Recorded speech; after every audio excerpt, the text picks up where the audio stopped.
In today's episode of Bill and Frank's Guilt-Free Pleasures, we discuss a song that I think we all hated when we first heard it, but we could not resist its charm. Because of the California sound that swept the nation. And my grade 6 class. This is Bill and Frank's Guilt-Free Pleasures. Take on Fly by Super Ray. Or Sugar Ray.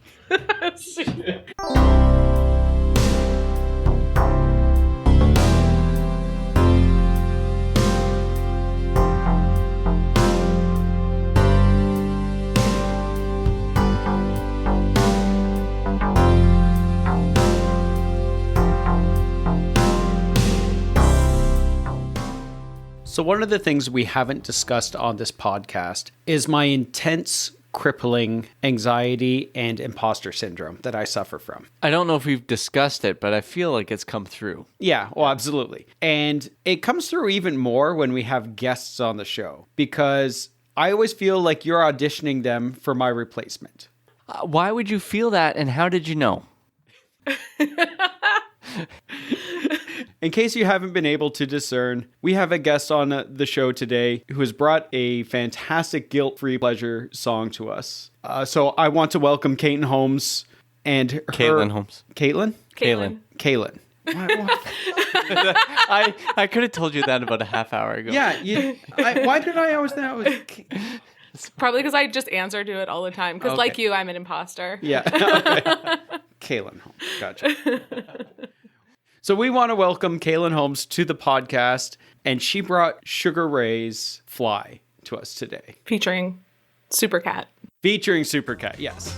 I just wanna fly like a bird in the sky up so high. Put your arms around me, baby. Put your arms around me, baby. All night long. I just wanna fly higher, higher, higher, higher, higher. Put your arms around me, baby. Put your arms around me, baby. I just wanna roll your wing and fly.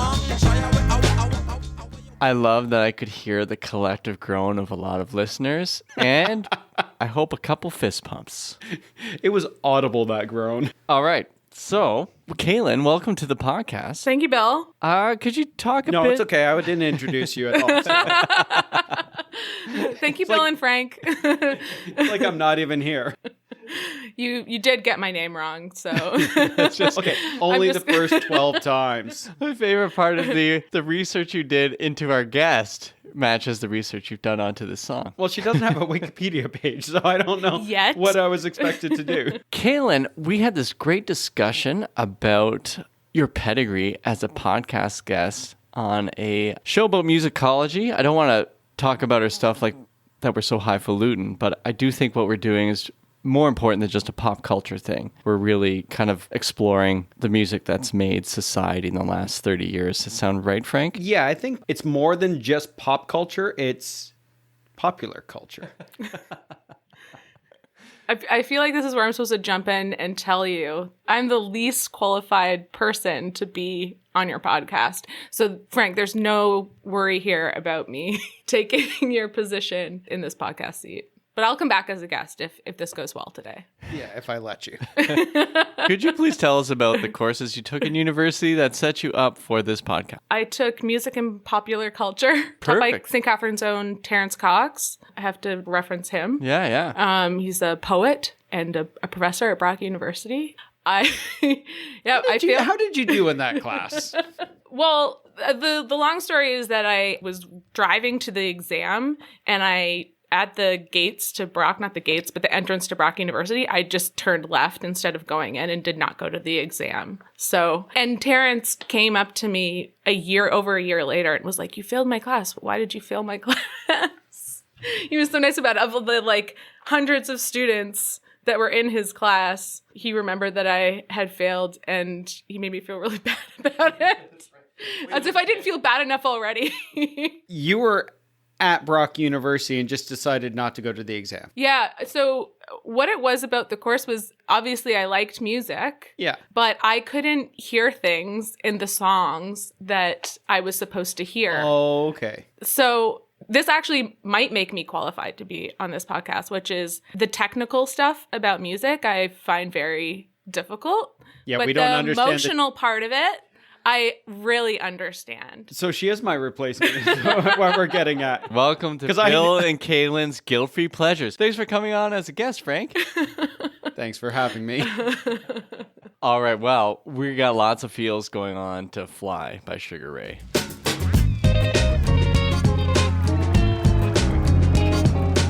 Spread your love and fly.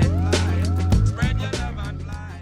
Before we get into the whole history of Sugar Ray, there are two versions of this song. There is the Supercat version, although both Kaylin and I have called it Sugar Cat about 5 or 6 times before we started. At least, yeah. And then there's the So Fly. it doesn't feel so good getting someone's name wrong, does it? No, it's Terrible. doesn't. Sorry, big Supercat. So there's the Fly with Supercat and the Fly without Supercat. Do you think Fly is Fly without Supercat? No. No, I think the Supercat version is the superior version. Yeah. I don't know why they even bothered to have the other version on the album. I would go so far to call him Superior Cat. I'll tell you why they had the version without Supercat is because places like the shoe store I worked at could play Fly every day after breakfast at Tiffany's. And so this could then be played in all these other places that couldn't handle a toaster. It's called a toaster or is it called toasting? What Supercat does? Yeah, I don't know. I don't know. I failed music and popular Yeah. culture. All right, I guess I'm going Hate down my... music and popular Okay. culture. But I will tell you that how it makes me feel is toasty. Okay, well, good. So Would he be a Toastmaster then? Is that his particular title? is that like a type of person who just shows up at parties with like a wine glass and gives a speech? Or a toaster? Yeah, and it doesn't matter what they're talking about. It's just how they hold the glass. Well, it does kind of feel like what he does in this song to some degree. But in the history of, say, ska and reggae, actually, I think it is in ska especially, that toasting, which is a Jamaican style of kind of rap speaking over things. Oh, okay. I hope I got this right. Anyways, this Jamaican style of toasting, they call it, carried over into ska, which is so in the English beat, they had a guy who was like a toaster. So one of the guys just Okay. toasts. I keep calling it toaster. I have a feeling I'm wrong, but I think it's a great term. It's okay. Just go with it. I'm gonna it's just okay own to it. be wrong. So Right, Supercat. Caton? Yeah. So Supercat comes out of this tradition. So on the Wikipedia page that I made Frank look up before we started, they have him listed as like a dance hall legend. Is that right? Yeah, Supercat is considered one of the greatest DJs in the history of the Jamaican dancehall scene. Right. So they somehow were able to get him to come onto this track, even though at this point Sugar Ray is not the thing. Yeah, Sugar Ray had like zero street cred at this point. So how they get someone who has cred, even street cred, how do they get him on this song? I don't know, but it happens. One word for you, Frank. Money. They paid him. Yes, they paid him. This is how it goes. I'm sure he's made absolutely no money on this song because even though Well, he's not a songwriter, right? he should be because he clearly made up all these lyrics. Yeah. All right, but Actually, let me check. He might be a songwriter on this. because I feel like every member of Sugar Ray was listed as a songwriter. Yeah, he's actually one of the songwriters because his real name is, and I'm going to butcher this, I know, William Anthony Murrah. And he's listed as one of the songwriters on Songfacts. Oh, that's good. Well, okay. Well, good for you, Sugar Ray, because now the money's spread evenly. I know this is a big money maker because it gets played a lot. Well, yeah. Right? It's, And licensed. it's a safe 90s song, Yeah.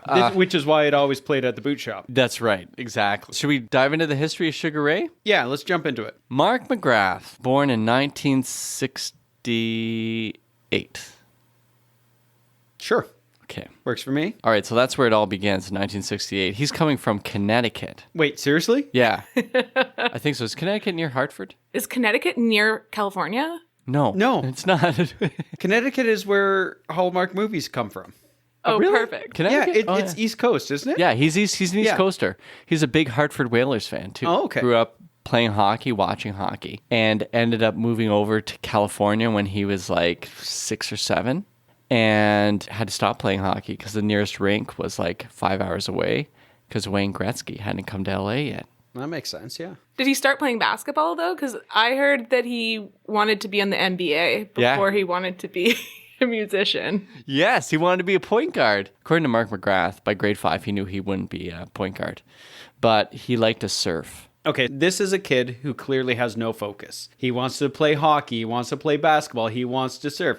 What's next, Mark McGrath? Astronaut school? Oh, well, I think that's good because it's also kind of reminiscent of what their band's all about. It's not a specific genre. That's true. Right? Yeah. Kind of all over the place. Yeah. Yes. Oh my goodness. And so even the way he got into this band, because we're starting with Mark McGrath because he ended up following this band and apparently volunteered to carry their equipment at parties. Oh, really? Yeah, like he just Jeez. yeah, he volunteered to. I don't remember the name of the band, but he Shrinky Dinks. yeah, that's what they were when he was in Oh, it. But okay, before yeah. that, there was another band, and he was carrying their stuff so he could get into parties. Of course, because this sounds like Mark McGrath. I used to do the exact same thing for my friends' bands when they would play gigs Yeah. in downtown St. Catharines, just so I wouldn't have to pay the cover. Are those frosted tips you put on today, Frank? Okay.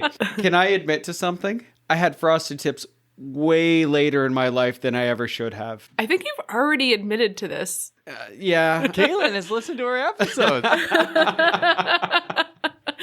Was it when you were doing an NSYNC song? We haven't done an NSYNC song yet. I'm trying to remember when I... I remember you bringing this up. Yeah. Either way, that's Yeah. true. I was there. Did Mark McGrath have frosted tips? Because in my brain, I was also being like, oh, frosted tips, like that should have been a red flag, from the beginning, considering the kind of cringy person that he became. But he had like a bleach streak.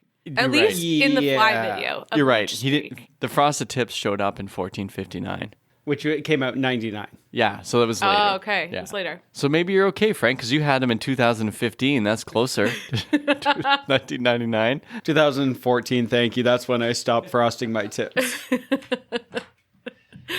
All right, back to this. It's He's okay. 'Cause carrying. They're back now. Are they? Yeah. Frosted tips are coming back now. Sandy, if you're listening, I'm coming in for frosted tips again. So he's carrying equipment for this band, and they had a guy in the band who refused to sing anything that wasn't from the late 60s and early 70s. And so Mark McGrath volunteered to sing an AC/DC song when the other guy just refused to. So I guess it was at some party in California, and they put him up on the stage, and he sang, so to speak, this AC/DC song. And when he was finished, he did a backflip into the pool.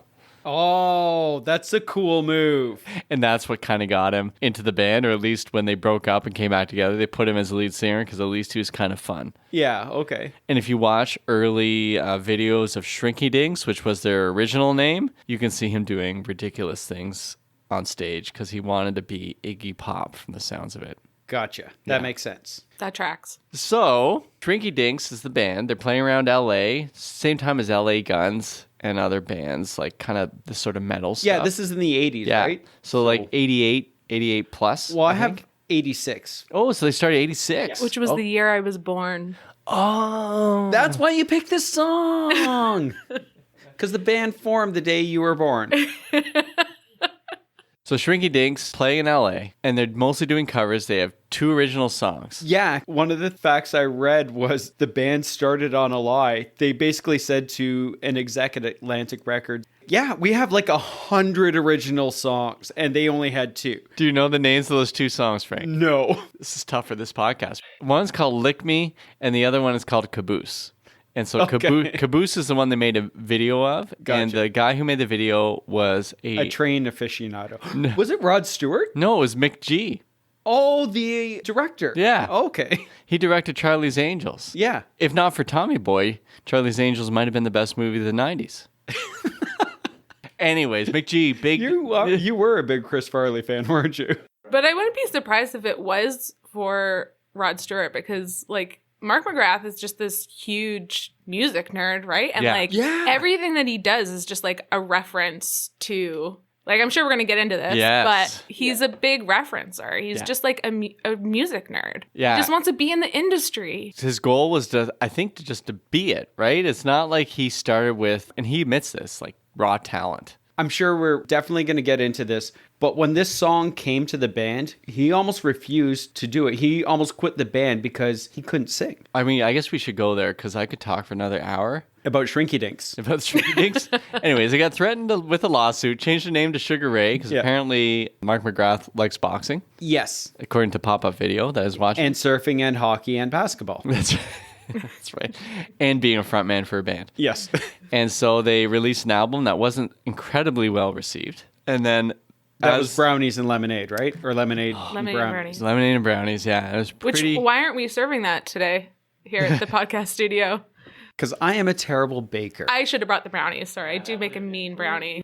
Should we talk about lemonade and brownies before we get to this? You wanted, like, because they have songs on there. Like, they were like a kind of hardcore punk type of... New metal? New metal, rap And metal. Yeah, this is almost proto-new metal, if I could put it out there. Yeah, because this would have been like 94, 95, something Yeah, like that. he's a big Rage Against the Machine fan. Okay. So he's trying to do that thing. 95. So there's a song called Mean Machine on there. Yes. That Beavis and Butthead featured and gave it the thumbs up. Oh, really? Now, to us, the way I feel with Beavis and Butthead, that's a thumbs down to me, but Yeah, they really Beavis like and Butthead are kind of the anti-guilt-free pleasures. Yeah. So Mean Machine was on there, and it did fairly well in Europe, did terrible in the States. And they covered a song called Psychedelic Bee, which was Howard Stern's band from high school. They had a song called Psychedelic Bee, and they covered it, and then Howard Stern played it on his show. Oh, really? So they Okay. made moves. That's smart. Yeah, they made That's good moves. Smart. I also heard when they were trying to get a recording contract, and this is back in the Shrinky Dinks days, that studios didn't take unsolicited demo tapes or anything like that. So what they did was they would send pizza to the studio, like to the execs, with their demo tapes in the pizza. And the video was in there for Caboose. Yeah. Yeah. But what went terribly wrong is they actually baked it into the pizza so it would never play in any of the players. No, that's a great story. That's like, what's that movie? Tokyo... Drift. No, it's like Tokyo Rock or something like that. It's on Canopy, but they have all these kind of crazy hijinks to get their tape in to the record producer. Oh, okay. And I feel like that's one of them. So maybe Mark McGrath stole that from that movie that I can't remember the name of. Life right now. imitating art or art imitating life? Mark McGrath imitating. Yeah. Art imitating life. Mark McGrath imitating an artist. Yeah. Oh, hey, okay. Full disclosure. Maybe I'm getting kind of the vibe here that you're not Mark McGrath fans. This guy was won over. I'm recovered. I'm a recovered Mark McGrath fan because of doing the research for this podcast. When I was preparing for this podcast and starting to tell people that I was going to do it, like I was embarrassed, which I think is the point of the podcast. It's guilt-free pleasure, right? You're Wait, supposed to be were you slightly- embarrassed to be on the podcast or embarrassed about the song? No, stoked to be on the podcast. Embarrassed to be talking about Fly by Sugar Ray. And part of that too is, we haven't talked about this, but part of the reason that I'm here is because I am the little sister of Nathan Holmes. I would say that Nathan Holmes is the big sister of Kathy Holmes. You got, Wait, big brother. Sexist and wrong in the same. That's right. Well done, Frank. That's right. Well, we introduced Nathan as Kaylin's brother Oh, in good. previous Okay. episodes, and Okay. he said you need to cut that. Got really angry, actually, just throwing things like, all right, we'll cut it out. But when's your sister coming on? Yeah. And he said, I need to come on at least 2 more times, and then I'll let you. Yeah. And then he brokered this whole thing He for did me to broker be the on deal. show. You sent us a message that I never checked on Instagram for about 4 months, too. It turned out okay. it was in one of those files. I think he wanted me to go through him for the song. Like, I think he Right. wanted to first determine what song I was doing. He wanted me to do Len, Oh, Steal My Sunshine. Steal My Sunshine. Yeah. Right? Which I think this song actually paves the way for. Nice. Potentially. I'm not going to disagree, no. I think, Very I good. think I you're don't know what correct. the chronology is, though. When does Len come out? Len came out, I was in second year university, so it would have come out 97. late 97, early 98. Same time then. Yeah. Same time. They're swimming in Okay. the same ocean. Yeah. Yeah. There was that California sound that was sweeping the nation at Yes. the time, right? Yes. 'Cause Well, they- sweeping Canada, really. Yes. Right? Because it's so exotic to us. Because in around the same time, you have Smash Mouth coming out. Sublime just released their last album. And this comes out of that whole ska revival of the mid-90s, I'm going to say, and that whole California sound that was sweeping the nation. Yeah. Well, definitely sweeping my grade 6 class. That's for sure. This is great. I hated this song when I first heard it. It's going to come up later, I know. We're trying to get, it's tough talking chronologically about this. And I remember hating this. Yeah. If Mark McGrath can't find a focus on what sport he's going to really dive into, which I think diving was one of them, then we don't have to necessarily be focused in the order that we go through this episode. Okay, they toured Lemonades and Brownies, and I think they actually were at like this Edgefest 2 show that I was Yes, at with that's Nathan. right. No way. I think they were on the side stage, and I think I remember hearing people talk about how much this band sucked. Like, I remember people being angry about Sugar Ray, and it came up at like the next Edgefest where they talked about, like, someone on stage talked about Sugar Ray. Wasn't it Sloan? I thought so. I don't know if I have the wrong band. That explains so much. Yeah, I feel like Sugar Ray was out there then, but I might be wrong, but I feel like I'm not. And during the recording sessions for Fly, they were kind of given this sort of order by Atlantic. You got to have a hit or this is the end. And they're coming up with songs, and the drummer, we didn't talk about who was in Sugar Ray at the time. No. Okay, let's talk about who's in Sugar Ray. There's a long list, but I don't know if all of them are in it like throughout every year. So the band that I have is obviously Mark McGrath. Then the lead guitar and ukulele Oh, wow. would be Rodney Shepherd. I don't know where the ukulele puts in, but bass would be Murphy Cargas. Sure, that makes sense to me. And then the drummer was Stan Fraser. Okay, so Stan Fraser is the one who brought this song in. Yes. So Stan Fraser brings in the chorus, and according to Mark McGrath, it was like, I just want to fly. Yeah, He just- yeah. Something like that. And Mark McGrath is like, screw this, man. I'm quitting the band because I'm not doing this song. And he left. I think he had the imposter syndrome the same way I do because he didn't think that he could sing it, Yeah, which he couldn't. it's true. And he called his friend McG on the phone and says, I want to quit the band. There's this song called Fly. And McG says, you should work with it because what are you going to do, man? Work the door at this club or sell Quizno subs or something like Are that. you going to work at Del Taco? Del Taco. So every time Mark McGrath gets a version of it, he just picks a place he doesn't want to work. Yeah. So McG was the one who told him to go back. Okay. And he goes back, writes lyrics, which we will get to. I'm really looking forward to this. And he talked about getting into the studio, and he knows it's their only shot because this is the only song that could possibly be a single on Floored, the album. Yes. And he said he got into the studio where you're all by yourself at the booth, the vocal booth, to sing. This is the most lonely place you can be. He hasn't spent time at my house, has he? The producer, David Kahn, who they chose because he produced Sublime. Apparently Mark McGrath, I think, might have been friends with the guys or really liked what they were doing. With Sublime? Yeah. Yeah, part of that California sound that was sweeping the nation. And my grade 6 class. And Carolyn's grade 6 class. Frank, do you want to know who else was Mark McGrath's friend? Who's that? Korn. Seriously? Yeah. Really? I know. This is That's this is amazing. tough for me. There are so many intersections happening here. This is Layers. Yes. Layers. There are layers. So David Kahn pipes in. I guess you know when you kind of press the button to say, hey, Mark, yeah, you have a bad voice. You can't sing, he says to him. Just so you know, you can't sing. But if you trust me, this is going to sell 2 million copies. like he jumped in on Pro Tools, the editing software, really early. So basically, this is a Pro Tools cut, the whole thing. Yeah. And so David Kahn said to him, what we need is your tone. Your tone is fine. Your voice isn't good. We're going to use your tone, and I'm going to show you how to do it. And what they did is they just did bits and pieces. So he didn't sing the full song. He'd sing a bit, they'd cut it, get him to sing the next bit, cut it until he learned to sing. He said, wow. you got to sing more like how you talk. We can get your tone. So Mark McGrath will say in interviews, no, I can't sing. I have a tone, but I can't sing. And when you hear live versions of this, he's not wrong, but he uses his voice and it works. Yeah, Which is a okay. big part about rock. Or as I like to say, rock and hop. Rock and hop, see, Kahlin and Frank, is rock and roll mixed with hip hop.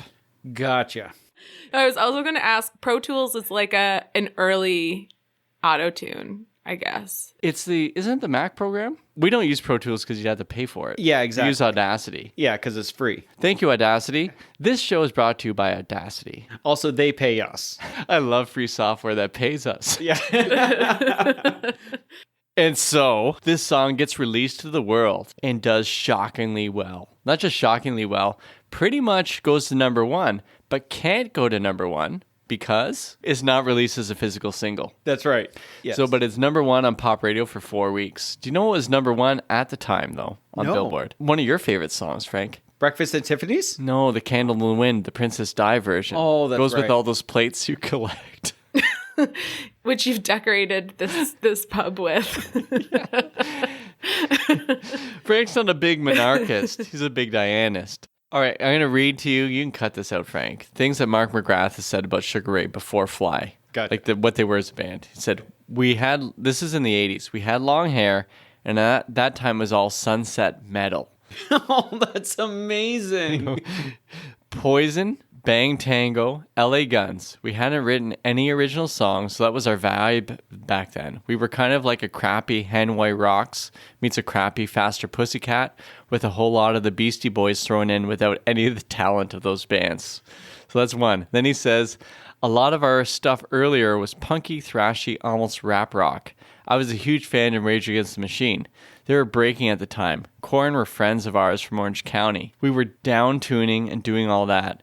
We were an amalgamation of everything and a whole lot of nothing all at once. That is a lot of influences that I do not hear in Fly at all. But this is it. What happened was, and he says, when you get signed to a label, they used to do this, where they trusted that the look of the band and the idea of it was important and that they would learn to play as time went on. So that as they toured... It worked for me. Yeah, they learned how to write better and to play better. Now, he, of course, attacks his own voice, but he said the others started to learn how to play guitar better, how to drum better, how to listen better. So when Fly was put together, this is the sound of a band starting to realize they could actually create something people would want to listen to. Yeah, okay. Did you want to listen to it when it first came out? Can we talk about this part? Do you remember where you were when you first heard this? So this would have come out in 97. Yes. June of 97, I think Yep. we said, right? So is at the tail end of my first year of university. I was a bit of a snob musically. Yeah. In that sense that I liked the song, but I refused to admit it. And I talked disparagingly about it in public. I think secretly I liked it, but it didn't fit the vibe that I was trying to portray at the time. Right. Does that make sense? With or without a fedora. Oh, okay. Did you wear a fedora? No, I never. I think I talked about this. No, I talked about this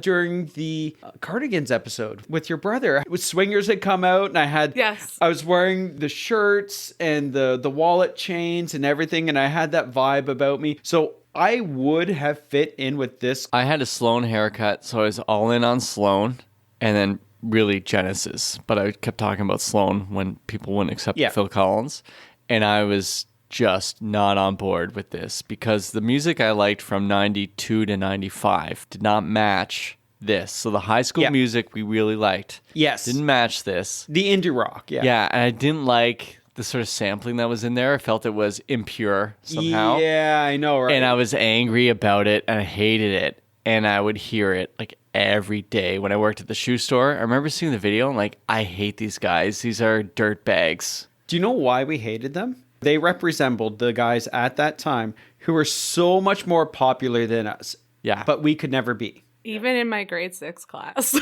There it is. And you heard it. You heard it in your grade 6 class. Yeah. I'm not sure where I heard this song first, but I really associate it with the pool party. And that might be because of the music video that we're going to talk about. But June 1997 would have been pool party season. So that might actually be true. But truly, it was the aesthetic of the boys in my grade 6 class, this kind of like skate punk California look that was sweeping the nation. That was sweeping the nation and my grade 6 class. Frosted tips and bleached hair and all. I can never hear Sweeping the Nation the same way ever again. I hated it so much. It also, I felt like it brought in a wave. We talked to Dave Kitchen about this. He was saying it brought in all these things we kind of despised. Yeah. Third Eye Blind was also ascending at the same time. Yes. And I kind of hated it too. Man, there's so much. Was Santa Monica out there by Everclear? That's not the band, is it? Yeah. Yeah. Yeah. I feel like it You just... hated Big Shiny Tunes too. This is basically all I'm I hearing. know. Yeah. This is, I just like lamenting the loss of whatever I thought was pure. the band Pure maybe too, but I lamented it all. It represented everything I hated about what was going on. I'm a different generation than you guys. So like what you're talking about, how much you hated it, that has everything to do with the conflicting feelings I have about this song, because I grew up in the shadow of my older brothers. Speaking of me being unqualified to listen to this song, have quote unquote good taste in music, right? So everybody who knows my brothers seems to think that I also have inherited these genes of good taste and intelligent way of speaking about music, but I don't. Which is why you're on this podcast. Right. So I could say that I didn't like the song or don't like this song, but I do like it. And for me to say that I do like this song is like taking back that time from my brothers when they were like, no, you should listen to Sloan, which also I love Sloan. So it's fine. But at that time, Nathan would have been coming at me with, why are you listening to this music? Why are you listening to 102.1? Because at the time, he had the radio show out on Brock Radio too, That's right? trash. That's trash. That was the name of the That was show, the name right? of the show, Yeah, yeah. that's right. There was a moment in Nathan's life, though, and this is why guilt-free pleasures kind of exist, where he's like, he was really cool. He's Chris Newkirk cool. Oh, yeah. Yeah. There was a moment when he just said, you know what? I just heard Stop by the Spice Girls, and that song is great. And what am I doing trying so hard on all these other indie tunes? This is a good song, and just accept it and enjoy it. And there was this sort of like letting go of any sort of pretense that music had to be a certain way. Spice Girls would have been also totally on my radar at this time. Like at that age, in grade 6 or grade 7, whatever it was, like Mark McGrath, I had like no sense of what my musical styling was, right? Like I was still trying to figure that out. So I had, Deanna Carter's country album. Yes. I had The Proclaimers was the first CD I ever bought. Sunshine on Leith. Yes. Sorry. I mean, that's what I heard it was. Yeah. So I don't know. I didn't have any style at the time. Music just came to you, right? Whatever you heard on the radio, you just take in. That's right. We talked about back in the day when you used to listen to the radio. Yeah. You had no choice but to listen to what was being played, and that developed what style you had, right? Or lack of style, because you just kind of took everything in. My first CD was Mariah Carey by Mariah Carey. At the same time. That's a great... Oh, it's a great album. But at the same time, I'm starting to get into indie rock. But no, Mariah Carey, that's it. That was my first CD. I think this song would have played, like you said, you went to Edgefest, so it would have played on 102.1. Yes. But also probably 99.9. Yeah, it's a utility song. Yeah. Oh, what's a utility song? A song that can be played in lots of different places. So it's sort of like Shaquille O'Neal, who's cool with everyone, from your grandma to like your kid brother to like the cool guy in class. Yeah. Everyone loves Shaquille O'Neal. And so with Sugar Ray, it was safe everywhere it went. Because you could have the version with Supercat, or you can have the non-Supercat. The non-Supercat version. The Superless Cat version. I have to say, I held the candle of hatred to Sugar Ray all through like the last 30 years. And then when you sent the email to us about doing this song, I was like, oh man, I hate this song. This is a good idea though. And they wrote a couple things about what happened to his mom. I'm like, all right, that's kind of funny. We're going to look into that. This would be really good. I don't know if I want to do this song. Like, I'll listen to it. I'll listen to it again. I like this song. This is a good song. Honestly, I haven't thought about the song in over 20 years. But like Bill said, when this got brought to the table, it's just like, okay, I guess I'm going to listen to it. It holds because it has that particular space in history where that sound was sweeping the nation. Are we ready to dive into the song? The lyrics and all that stuff? Is there any more to talk about? I don't know if you came across this interview with Mark or not when he was talking about lyrics. You did. Is that what that eyebrow movement meant? Mm-hmm. That the podcast fans can't hear? Yeah. Let me try this. Mm-hmm. Okay, now they can hear the eyebrows. Mm-hmm. That's one eyebrow. This was really helpful for me when I got to the point where I'm like, okay, I have to do some lyrical analysis. But what Mark McGrath has said about lyrics is, lyrics, if they just give you the emotion, don't worry about the literal meaning. They don't exist. But if there's a feeling that exists, that's all that matters. So what he's saying here is like the lyrics don't matter. Don't take them literally. It's just the feeling that they give you. He is speaking my language right now. Yeah. So we're going to do a lyrical analysis now.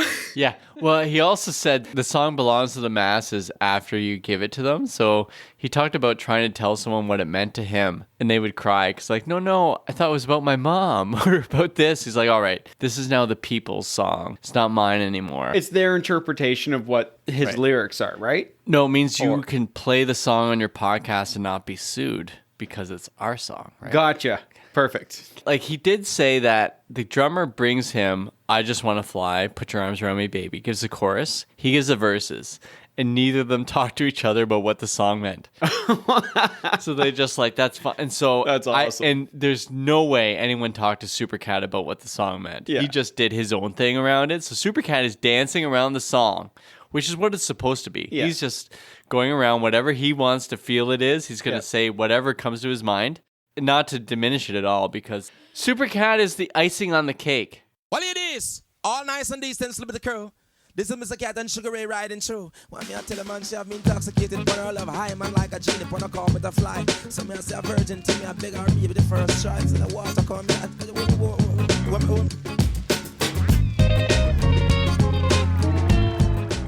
Supercat really does make the song. Yes. But Supercat, there's no way he talked to Mark McGrath. I'm assuming they didn't meet each other till the video shoot. Okay. And then Mark McGrath didn't talk to the drummer about the song's meaning. Yeah. So there's 3 different interpretations of what the song could mean. And then didn't go even a step further. Mark McGrath is angry about the song, but clearly when he wrote the lyrics, he just started grabbing lyrics from songs he liked or was listening to. And I got all those songs here today. Okay. And we're going to listen to them all on this 3-hour episode. You got of it. We're going to work through them. Guilt-free pleasure. Yeah, so let's walk through. I mean, this is a tricky part. I think we all feel kind of intimidated trying to talk about Supercat because one is like, depending on what site you're on to see what he's saying, or like, what is he getting at? And I think it doesn't matter so much as there's a feel there to Supercat. Yeah. And What it is. What it is the feel and the emotion. Yeah. And so that beginning where he just jumps around. Oh, he jumps right in. Both feet, deep end. All nice and easy. Slip of the curl. Wait, did he say sleep with a girl? Slip of the curl. Oh, I don't know. I'm just looking at genius.com here. I Gotcha. didn't know. It didn't matter. Slip of the Curl is a surf thing, so maybe he did talk to Mark McGrath. Oh, yeah. I actually don't know if it's a surf Mark thing. McGrath said he From likes Canada. surfing, but not crazy surfing. He likes surfing where his beginners surfing are around, and he'll like surf. the kind I did. There's a lot he said. They just cut it out of the lyrics I have here. But let's jump to the lyrics we can understand. All around the world, statues crumble for me. This is a line from a Killing Joke song called Sanity.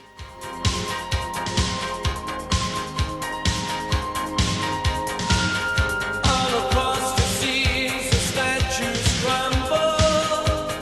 Whoa. There it is. The first line is all across the world, statues crumble. So he just took the line right from Killing Joke. Yeah. Then he admitted to it too. So how many songs did he rip off for this song? Well, now we're getting into my analysis. Okay, Yeah. that's line 1 from Killing Joke. Line 2, who knows how long I loved you? All right, you two, are you ready? Ready, Bill. Are you? Who knows how long I've loved you? You know I love you still. I Will by the Beatles. Oh, White Album. yeah. Alison Krauss is a great version. Oh, right. Yeah. So, who knows how long I loved you is straight from the Beatles, I Will. oh my Okay. goodness. And then the next line is, everywhere I go, people stop and they see. 25 years old, my mother, God rest her soul. Now, just picture this. None of these lyrics match up to each other, right? Like, they're all over the place. And then suddenly it's talking about his mom. 25 years old, my mother, God rest her soul. We know where this is coming from, right? Gilbert O'Sullivan. Frank, have you heard this song? I think that I have, yeah. 65 years old. My mother, God rest her soul, couldn't understand why the only man she had ever loved had been taken. But Gilbert says at 65 years old, my mother, God rest her soul, and he's talking about her, whereas with all of these lines, Mark McGrath is centering himself, right? So he's going, all around the world, statues crumble. That's the line in the original song. Yeah, It yeah. says, for me. And then, who knows how long I've loved you? That's the actual line from the song, right? And then everywhere I go, people stop and they see. So they're seeing, at least my interpretation would be, they're seeing me at 25 years old, and I'm this like tragic 25-year-old orphan. All around the world, statues crumble for me. Who knows how long I've loved you? What we say? Everywhere I go, people stop and they say, 25 years old. My mother, God rest her soul. Lord of mercy. Bill had initially told me that Catriana here was going to be on the podcast. That was the line that you had texted him. 25 years old, my mother, God rest her soul. It's like, was his mom really dead at 25 years old? Yes, like, yeah. That's the question, That's the question, right? Yeah. Which I didn't find the answer to until I started researching for this podcast. I've just spent my whole Like thinking. life thinking. Childhood, yeah, that poor Mark McGrath. I don't know if I believed it, but I for the song I believed it. Yeah. It made him more of a lovable character because of the whole like things Yeah. that he did that you could like, oh well, his mother passed away early. Yeah. But he just took it from a line from that song, which I hated this. I listened like, wow, this song is awful. It was 6 weeks number one in Yeah. 1972, which also Bonkers, tells right? you how bad the music was in 1972. Yeah. What a lost culture. You come out of the 60s, you got all this music, and they talk about Woodstock and all this stuff. And this is the song that's 6 weeks at number one. Yeah, because all the musicians went corporate at that point. When she passed away, I cried and cried all day, alone again, naturally. So Alone Again Naturally is an interesting choice, which might make Mark McGrath, if I can quote Taylor Swift, so metal. Also, that's like the worst thing I've read this week, is that Taylor Swift described her current boyfriend as so metal for referring to her on a podcast. Like, this is the worst thing I've ever heard. The term metal, Do we not like Taylor Swift? I thought I did, but then she called him so metal. Like, that's stupid. I love that that's what you hate Taylor Swift for. Yeah, the metal thing. Gilbert O'Sullivan. Here's the interesting thing with Gilbert O'Sullivan. Biz Markie used the song Alone Again Naturally as a sample. And it was Or which one? It was a song called, I think it was called Alone Again Naturally. It might have been. And then he got sued by... Gilbert O'Sullivan? Yeah, or it was the company, because it was really weird, because Gilbert O'Sullivan said he gave the publishing rights to his company. I was reading up on it, and he was on the stand saying that he did not give permission to Biz Markie for using the song, because Biz Markie rightfully saw it as a funny song and made fun of it and talked about being alone again naturally. And so it's a famous lawsuit because Biz Markie lost, and that meant every sample used in a rap song That's right. had to be cleared. And so that was from Gilbert O'Sullivan, who, according to Celebrity Net Worth, is worth $20 million. Wow. I never heard of him until researching No, this. exactly, right? Oh, man. So now I dislike him, but I also want to have his money, so I kind of want to be him. How did Mark McGrath come across? Well, Gilbert this is O'Sullivan is what So I need this to is know. the thing. Okay, this is bonkers. The number of songs that he's bringing in from the genres that he's bringing in, and this goes back to his being a giant music nerd. Yeah. He won 3 times on Rock and Roll Jeopardy. Like, I know the band is Sugar Ray, but it's hard to talk about Sugar Ray without focusing in on Mark McGrath and his crazy frosted tips. But like, Those unforgettable frosted tips that Absolutely. influenced Frank's it influenced hairstyle me in my choice. 30s to frost my tips finally. So speaking of like other references though, like and the diversity of those references, I also read that Every Morning was a reference to this song called Suavecito by Melo, which everyone should give a listen to. Or if we don't know it, I feel like this is why I failed music and popular culture. I don't know what references people are gonna know or not. That's You got Frank and I are stumped right now. Yeah. And another one, Hugh Masekela's Grazing in the Grass. And they're both like nice songs, actually. I think that despite the fact he claims he listens to Rage Against the Machine and he's friends with Korn, he's listening to Gilbert or Sullivan, which Yeah. is insane. Yeah. I would never have listened to this ever in my life. His Never. parents had that album. That has to be Yeah, because this is 100%. before children who are listening to this podcast, peer-to-peer sharing and Napster, right? Like, Yeah. which we Yeah. maybe we'll talk about later in the podcast. But this is before YouTube and all that. So where is he listening to this? It's probably his parents' record collection. I think we all agree. That verse 1 is just an amalgamation of things, and you take what you will from it. I find it kind of endearing that he's just choosing all these sounds around him, Yeah. and that you kind of make meaning of it, because then it leads to the chorus. I just want to fly. Put your arms around me, baby. Put your arms around me, baby. I just want to fly. And then, Supercat's going to do his Yeah. thing. I just wanna fly. I where you want. Put your arms around me, baby. Put your arms around me, baby. I just wanna fly. Where you want, where you try, where you want. Put your arms around me, baby. Put your arms around me, baby. Tell her, yeah. Well, spread your love. And we mean this in the most loving way possible. I have no idea what Supercat's saying. No, but when he says I want to fly and he says put your arms around me, is that to hold him down or to fly with him like Margot Kidder and Christopher Reeve in Superman 1? My understanding is that this was about a romantic sort of getaway. It's like, I want to fly. Put your arms around me, baby, because we're going to go away together. Yeah, my reading is, and I think Mark McGrath talks about the Gilbert O'Sullivan influence of these tragic lyrics with this lilty song, right? And that's what he was inspired for Fly, was to have this very kind of tragic content and then it be juxtaposed with this very light and bouncy Californian sound. That was sweeping the nation. Right. So my take, being since influenced by Mark McGrath, is that this is a very tragic person who has these really heavy feelings, and he just wants to be swept away in love and fly away with this person. And it's about love's ability to kind of sweep you up and take you away from the heavy stuff that holds you down on earth. Yeah. I want to say that Sugar Ray's Fly and the term juxtaposition, that Venn diagram never came together until I started researching this episode and started to discuss this song. Yeah. That made no sense to me at all. That those two things, they existed in completely separate universes. But now it makes sense. But there's so much more to say. Yeah. But, okay, we're going to get there. Okay.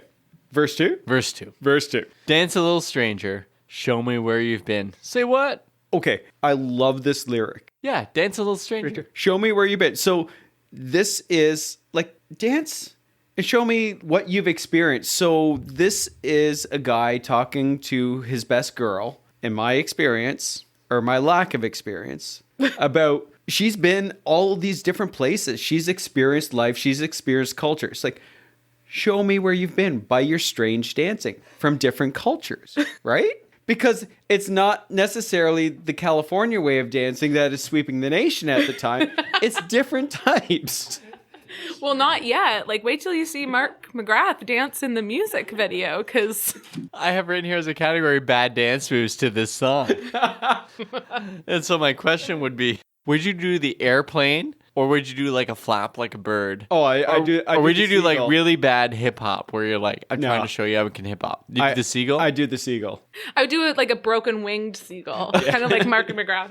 He's into this sweeping down kind of thing that he does. in So the like a video. shoulder roll. Kind It's of. like shoulders, yeah. It's a lot of Okay. shoulders. I've seen birds do this. It's a trap. They're going to bite you in the head.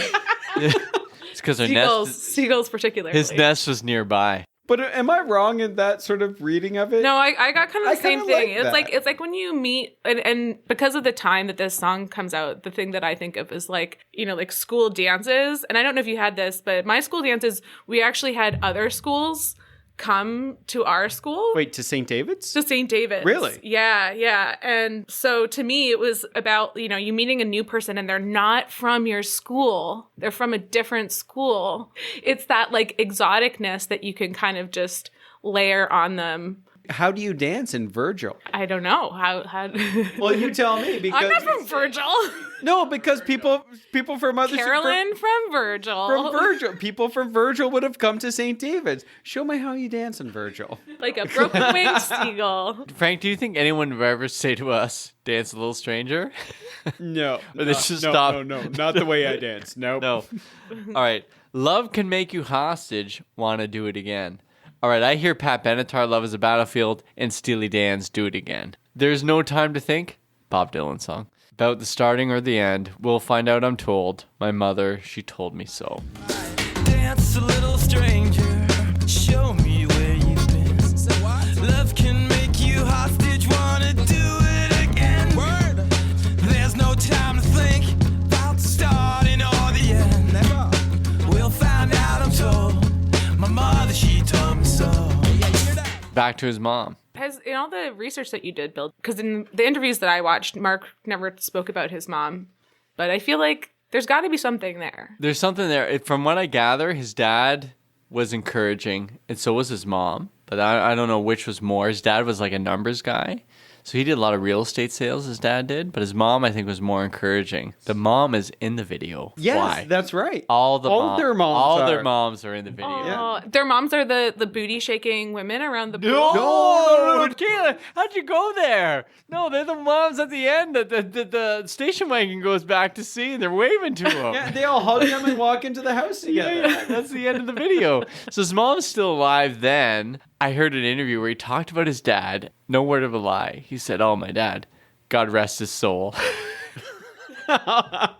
So like, oh, he became the character. He's Yeah. Gilbert O. I don't know. I think this last little bit is like it's love's ability again to take you away from sadness and potentially keep you there. I guess if the hostage thing holds true, and that you don't even think about. You first see that person from Virgil dancing strangely. And Virgil was a weird place. you're not thinking about the consequences No. of what might happen if you dance with them. So, I mean, we know that he's doing bits and pieces of the chorus in the studio. It sounds good to me. Like, so he's layered with the chorus, right? I just want to fly. Supercat you're talking about. I'm talking about Mark McGrath. Oh, okay. So I feel like there's layers on it, and it is enjoyable to hear this chorus. Yeah, it is a fun chorus. Yeah, category here. Karaoke. Yeah. Oh, Yeah. yeah. So originally I was like, no, I wouldn't karaoke this song because there's only really like the two verses and then it's like this repetitious thing and that would get really boring. But if you knew that, then you could it'd actually be a nice short karaoke and then you just, do a little seagull with the broken shoulder dance. Yeah. For Let the everyone rest else of the song. do it. And yeah. The only way I could do this with karaoke is if Bill agreed to do the Supercat part for me. This is a slip of the curl. That was awful. That was just terrible. Were you expecting it to be good? No. Or could you possibly have? Which fits in perfectly with my karaoke ability. All right. Yeah. So the song, it's pretty long. Yeah. I mean, there's a like the hardcore kind of part of it where they do the. There's the bridge, yeah.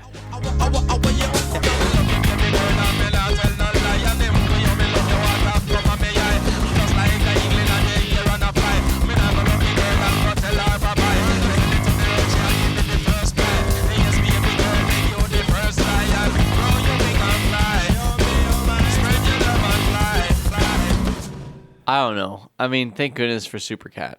That part of the song is very sublime also. Like Yes. that's the really influence of David Kahn there. And he does give credit to David Kahn for kind of saving the songs. It's like there's his lyrics, he brings the verse, there's that chorus, but David Kahn brings everything else that you actually like about it is coming from him. And his Pro Tools. Mark McGrath, he refuses to sort of build himself up. He plays this character, and it is a character. I really like him. The character that he plays is great. And so whenever you interview him, he says the same sort of thing, but he's like, he'll make fun of himself first. But I wonder what the band feels about it, because he'll mock the band, but he is also the face of it. And so he was on Extra, right? He was in Sharknado 2, 3, 4, and 6, I think. He was on Big Brother. He was on Big Brother. Yeah.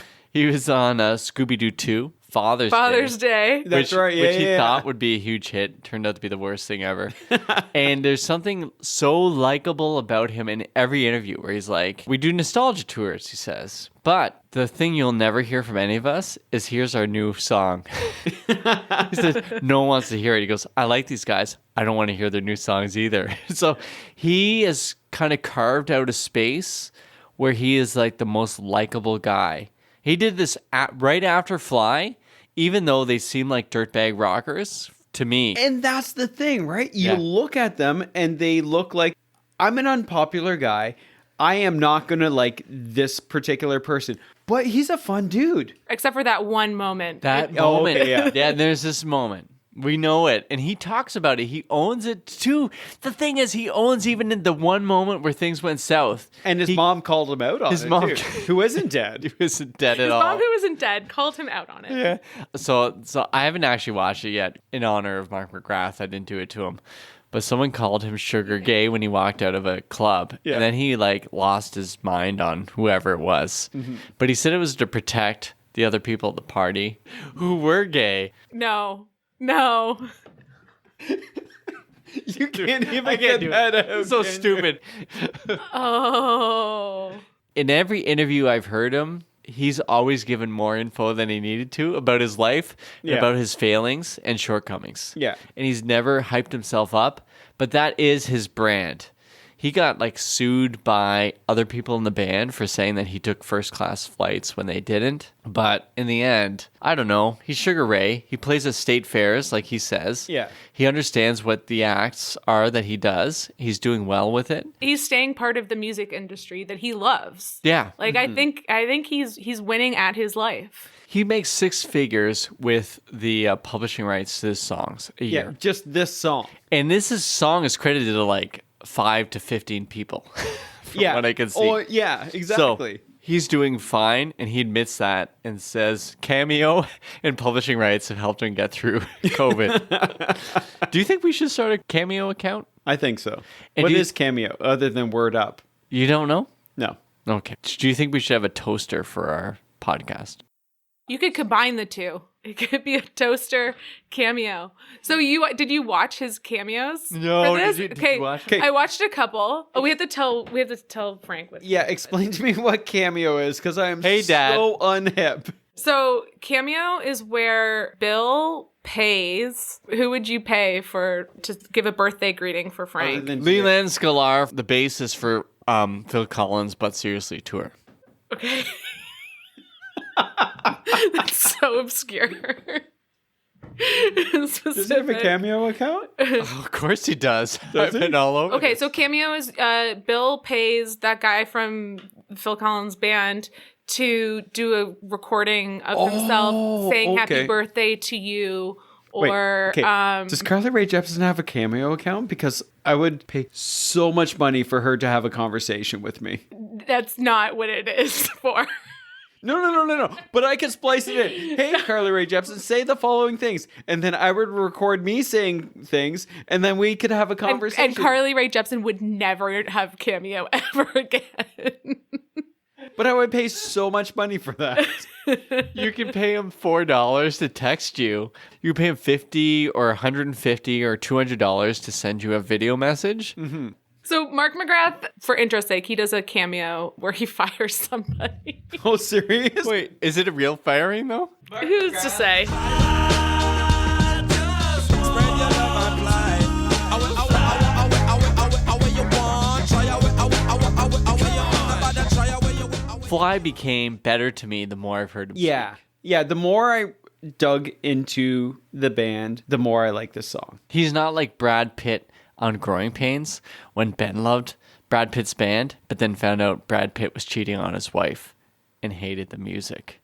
Are you thinking Leonardo DiCaprio? He was on Growing Pains. No. Ben on Growing Pains loved a band that was fronted by Brad Pitt. Oh, okay. Yeah. Called Thelma and Louise. No. Oh. Unbelievable. All around the world, statues crumble for me. Who knows how long I've loved you? Imagine. Before we jump into the music video, I know the lyrics just jump back into the first verse again, but when that pops through and This is a good segue, actually. conjoins into the video, the part in the video when he pops out of the pool, the way he sings that opening line, it feels so much different than the first time he sings it. Because he pops out of the pool in the video, all around the world, statues crumble for me. It's party time fun, Mark McGrath, Sugar Ray. Yes. Yes. Right? I feel that. Yeah. I feel that, actually. Yeah. It just feels so much different. Does that Yes. but it makes sense in the point of the song. Yeah, right? and that like raspy kind of voice that he Yeah. has. Yeah, and he pops out. Sorry, we're getting into the video for sure. Yeah. But Which he is fine. pops out of the pool and he whips his hair, and all this water goes flying. And it's like that's the thing that you have the girl doing in those pool videos, right? Yeah. And you spun it around. And you have Mark McGrath doing it. And my 12-year-old heart just went ba-boom. That's perfect. The whole video is just a party time video. Do you know how he runs up the wall in the ceiling? I don't know. So the whole room Science moves. center. The whole room moves with the camera. So God, the camera spins, and so does the room. It's the same as in the Fred Astaire in some movie from the 50s where he ran up the wall. Oh, and okay. Lionel Richie in Dancing with the Stars. Oh, So okay. that room is moving with the camera. in around the same time, you had Virtual Insanity by Jamiroquai come out with the room shifting and moving, and he was dancing around it. Right. That was like bonkers crazy at the time. I don't know if you guys remember that. Was there like a fishbowl effect in that too? Because there's A little bit, yeah. little bit of a fishbowl thing happening in this video. That felt like very much of the time that like I'm picturing things in my brain, but I don't know what they're referencing. Like album cover, maybe the Chumbawamba Baby or something. Yeah, the fishbowl effect was kind of sweeping the nation at the time. Tell her, here. Well, spread your love and fly. Yo, me, oh my, spread your love and fly. Yo, me, for I, spread your love and fly. And we talked about the dancing around the room. That's kind of midway through the video. Yeah, the first part is like more like a studio stage kind of thing. Yeah, they're playing, the band's playing. Yeah, like and it's like one of those 1950s, 1960s references, right? Where the band plays on, you get the lights and yeah. Then it goes into the fishbowl living room. Yeah, and he runs around the Doing jumps and flips and all that other because the other band members do the lip syncing, and then he does his thing. Yeah. And then they end up in the pool. Yeah. Well, no, and- then they first they are like during the Supercat bridge, they're in a car. Yes, Yeah. that's and, right. and they didn't tell the producer because the producer knew the insurance wouldn't handle it, and then they got McGee to film them on top of this car while the producer wasn't really? looking. Yeah, got this from Pop Up Video, Okay. which is the greatest thing on VH1 ever. Yeah. Pop Up Video. Thank you, Pop Up Video. Thank for you, Pop Up sponsoring Video. this podcast. Mark McGrath just was holding to like the rack on the top of the seriously? car, and they just filmed him while they were just driving around. Oh, jeez. And when they're in the pool and they sunk down, they put in 15-pound weights into their pockets so they could Yeah. sink. No way. The original drummer drowned. Is this I think the pool thing is a Nirvana reference? It feels like it. I mean, they all love. Everyone wants to be Nirvana, and I think because Nirvana was so surprising when it came out, they're just gonna take a chance on everybody and hope something sticks. And Sugar Ray, to me, back then, like these guys are posers at the worst. Exactly. I That's was also what I felt. wrong. Yeah, no, absolutely. No, but I thought I was right because Fly was the only single from an album that felt more hardcore, and I hated hardcore, whatever that even meant. because the rest of the album was nothing like the song. But man, they proved me wrong. I would like to hang with Mark McGrath. I think Mark McGrath should come to the Winchester at one point. Yeah, and hang he's- out with us. Yes. And the rest of Sugar Ray as well. Even Sugar Cat. Super Cat, Big Cat, With Big me, cat. Karen. Karen. Karen and Sugar Cat, they're releasing an album together. It's going to be fantastic. Nobody try away you will, away you can. Yeah. Gosh, girls are both on the whole of I and I. Nobody be so shy, you know you want to get a blind. Go and go tell them I am Mr. Shy Guy. We know at the end of the video, all their mothers pick them up. Yeah. At the house. Yeah. So God bless her soul, she's still alive. Yeah. At the house there. They hug their mothers and walk into this giant mansion together. All right, let's get to some categories. All right. We are all over the all place, over and this it. is fantastic. Okay, how do you envision Michael Bolton's cover of this song? Michael Bolton's version of this song, can you slow this down and croon it? I don't know. Michael Bolton can do whatever he wants. Well, yeah, absolutely he can. Michael Bolton is the Steven Seagal of the music world. Hallmark movie. Would this song make a Hallmark movie? Well, what's the theme of the song other than it's a juxtaposition? Tragic orphan finds love. Okay. Tragic orphan finds love in Connecticut while trying out for the Hartford Whalers, realizing that he's really a better point guard for the LA Lakers while he's surfing, because that's what Mark McGrath did, right? Yeah. How is he going to end up back in New Hampshire for the Hallmark movie? Because his mom dies. Yeah. And that's where his best girl lives. God rest her soul. Yeah. Oh, I mean his mom, not his Not his girlfriend's- best girl. His best. Okay. Next category. What part of the song brings you joy? Oh, easily. Second time through the first verse when he pops out of the pool.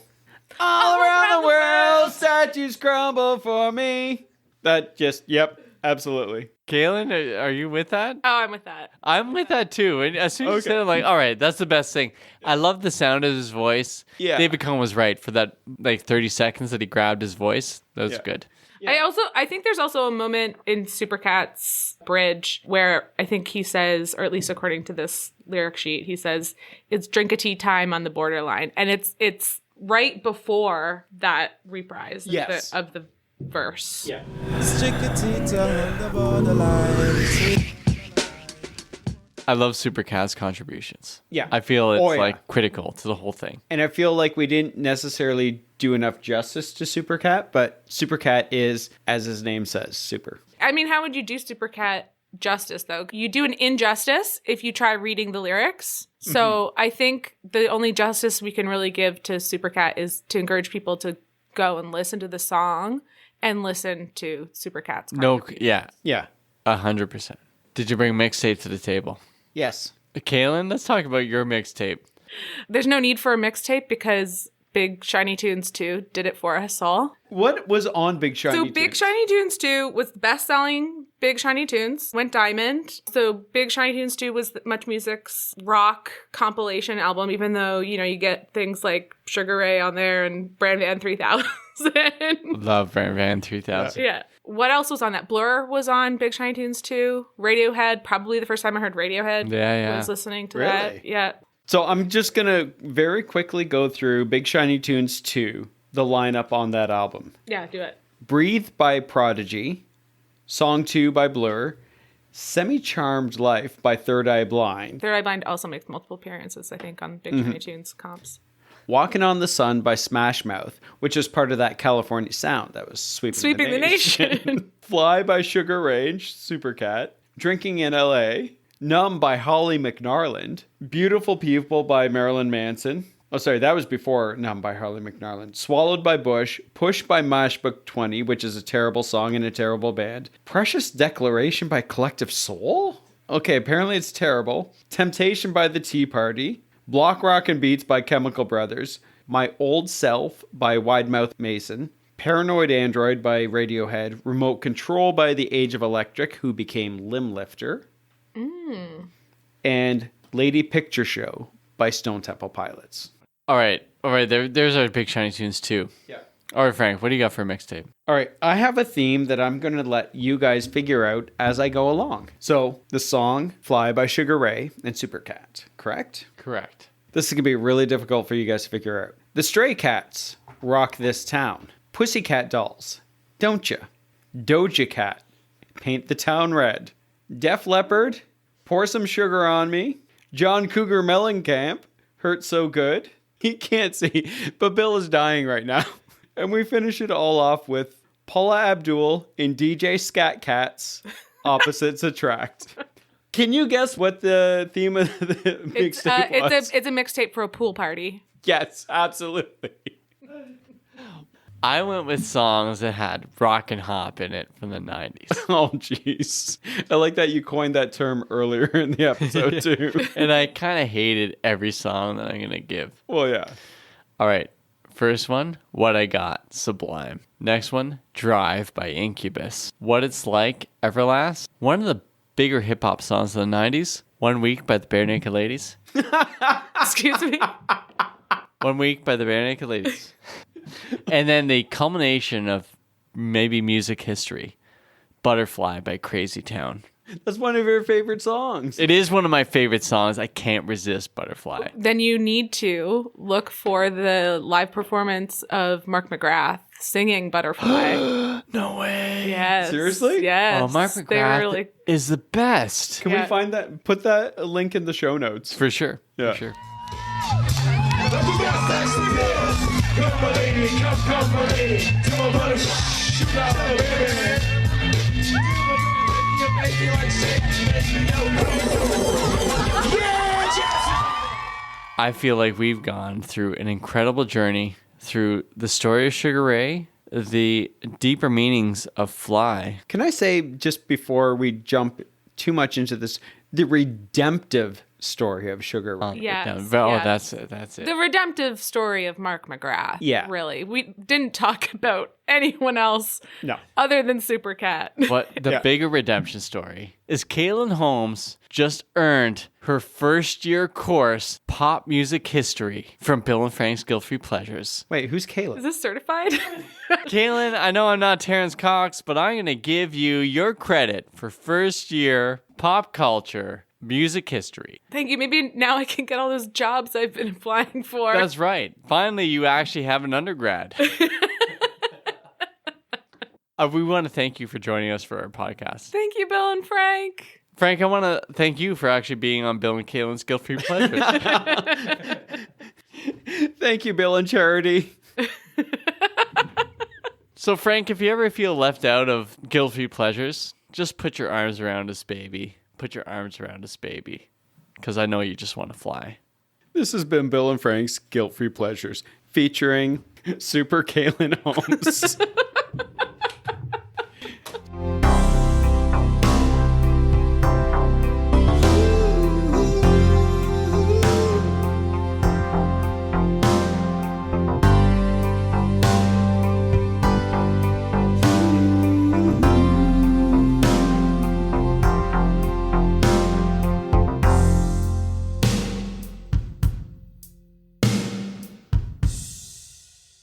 I read an article, and he said that one of his bigger influences was DBS's Breakfast at Tiffany's.